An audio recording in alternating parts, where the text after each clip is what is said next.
Hi అండి, welcome to my channel. ఇవాళ అయితే పులిహోర అయితే చేశాను.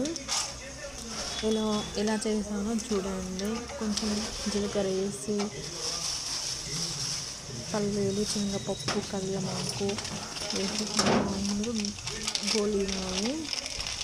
గోలించిన తర్వాత కొంచెం చిక్కడంత పసుపు వేసి మామూలుగా ఎండుమిర్చి ఇవన్నీ వేసి గోలియాలి.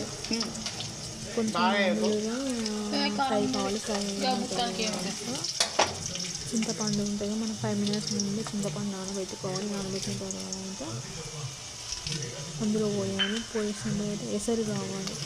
ఎసరు వచ్చినాక 5 minutes దాన్ని చిక్కబడాలి. పులిహోరకి వాటర్ లేకుండా మామూలుగా మంచిగా చిక్కబడాలి. చిక్కబడిన తర్వాత సిమ్లో పెట్టుకోవాలి. సిమ్లో పెట్టి దించేసిన తర్వాత కూడా వెంటనే మనం వేయకూడదు.